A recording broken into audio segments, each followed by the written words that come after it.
Good morning, English literature students. This lecture is specially meant for BA Part 1 English literature students, and I am discussing the first paper, that is poetry and drama. And today we shall be discussing Toru Dutt's poem, Our Khajuraho Tree. So, first of all, students, to tell you something about Toru Dutt, the poetess. She was an Indo-Anglian poetess, and she died at a very young age, at the age of 21, but she's one of the best Indo-Anglian writers. So I have given you a few notes also. That is, I have given you the reference also, that from where I have taken these notes. That is from the Poetical Analysis, www.analysis.com, which I have given you already. Now, Toru Dutt, despite having a short life, made her poetry to live long as a testimony of her literary credentials. Toru Dutt, born on March 4, 1856, was a poet, novelist, essayist, translator, and the first Indian poetess to write in French and English. She contributed regularly to the Poets' Corner of the Bengal Magazine and the Calcutta Review, publishing a series of English translations of French poetry between March 1874 and March 1877. Although she died at the tender age of 21 in 1876, she has produced an impressive collection of poetry and prose within the short period of life. Now, students, I have given you here the picture of Toru Dutt and also the long poem Khajuraho Tree. So, now this poetry also, I have taken it from allpoetry.com. So, you can have the original poetry here. Now, this particular poem is in 1, 2, 3, 4, 5 stanzas. Okay. Now, just to go through the poem that I'll do later on. So, first of all, just to tell you what is this poem about. So, Our Khajuraho Tree by Toru Dutt celebrates her reminiscence of a happy childhood in India with her beloved siblings. It was published in her collection of poems, Ancient Ballads and Legends of Hindustan in 1882. Now here the tree, the tree in this poem is highly symbolic of her childhood memories, okay.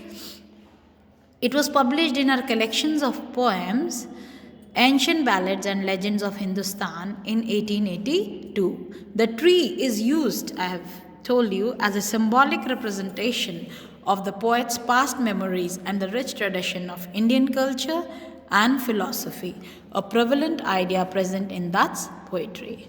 Now, this poem is it's very important, and it's one of the best poems, okay? And you will relate with it. So, her description of the tree expresses her pride on the tree, for it remains strong despite the creeper winding around like a python, from her description of its appearance. She moves on to describe the activities happening around it in the next stanza. In the third stanza, she ensures that the beauty of the tree is no more than added gift, for her real connection with the tree lies on the numerous happy memories she shared with it. In the stanza follows, she tells how the tree manifests itself in the foreign land as she has seen it at her young age. Finally, in the concluding part, she wants to honor the tree, therefore, she makes an attempt to write a poem. Also, she seeks love's support to preserve the tree from the affliction of time. Now, form and structure of Our Khajuraho Tree. Our Khajuraho Tree by Toru Dutt is a poem of 55 lines divided into 5 stanzas. 11 lines of each stanza consist of an octave, 8 lines. Following the style of a sonnet, has 2 quatrains, 4 lines, with closed rhymes and a rhyming tercet, thus making the overall rhyme scheme of the poem A, B, B, A, C, D, D, C, E, E, E. And it goes on. Further, using a rhyming tercet, 3 lines, rather than the regular rhyming couplet, 2 lines, gives the impression of overflowing, which mirrors the speaker's overflowing emotion towards her childhood memories and the Khajuraho tree, the center of the poem. Now, poetic devices used in this poem. The poem or Khajurana tree in itself is a symbolic representation of the poet's memory associated with the Khajurana tree. Using the subjective pronoun in the title suggests the subjective tone of the poem. In the first stanza, the poet's description of the creeper's stronghold on the tree and the scare symbolically represent the impact of colonialism on Indian culture and philosophy. The poem uses rich imagery which presents in the description of the tree's appearance, description of dawn, and the memory of our loved ones connected with it. The metaphor used in the lines the giant, to quote, the giant wears the scarf, then unquote, then quote, trembling hope, and time the shadow and the similes like a huge python, baboon sits statue like a lone, and the water lily spring like snow enmasked that add beauty to the poem and add beauty to the poem and instates the poet's feelings. In the first stanza of our Khajurana tree, we find that she talks about the Khajurana tree. It's the name of the tree. She begins with the image of the tree. The poet remembers the tree being wound by a creeper like a python. Its hold was too tight for it and it left the scars on the trunk. The poet further states that no other tree would have sustained this hold, for it is too strong, but her tree, Khajurana tree, did survive. Also, the giant, the tree was proudly worn those scars like a scarf representing its strength.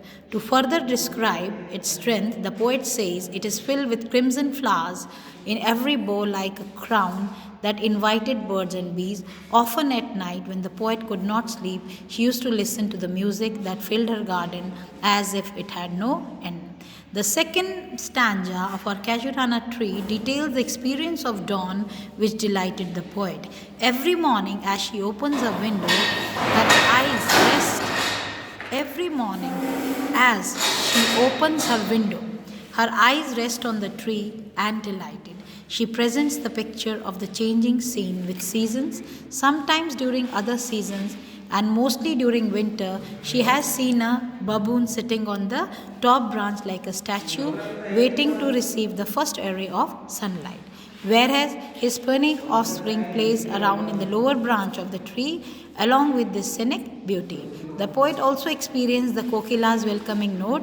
She has also observed the cows guided towards the pastures and the water lilies spring under the shadow of the whole tree like gathered snow.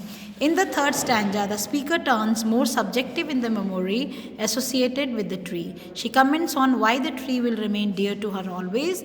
Besides the morning bliss, the tree reminds her of the time she played with her siblings. The tree, blended with the memory of them, gives us the images of the intense love they shared, leaving the poet in tears. The poet mourns for those departed souls as she thinks down the memory. And she imagines that the tree shares her loose, which she hears as dirge like murmurs resembling the waves breaking on a pebble beach. In the fourth stanza, the poet presents an in-depth connection with the tree through the image of wave. She takes us to the foreign land, which is unknown yet well known, where the waves gently kiss the classic shore. Whenever this music of the waves touching the wave rises, it arouses the memory of the tree in front of the poet's eyes, as she has seen in her youth. In the final stanza, the speaker wants to erect something in the honor of the Khajurana tree. For those who are beloved, who are resting in peace, loved it. She wants the tree to live long like those trees of Borrowdale. There is literary allusion, making a reference to Wordsworth's yew trees. Also, she makes an attempt to distinguish the trees of England from the Khajurana tree, connecting to her varying emotions. The Khajurana tree stands for nostalgia, longing, and memory, whereas the trees of England reflect her isolation. The final lines of the poem underscore the idea of a poem as a written memory. The poet seeks love to protect the tree and her poems from time's ravage. Students, tomorrow in detail I shall be explaining this poem line to line. So for today, I thank you for your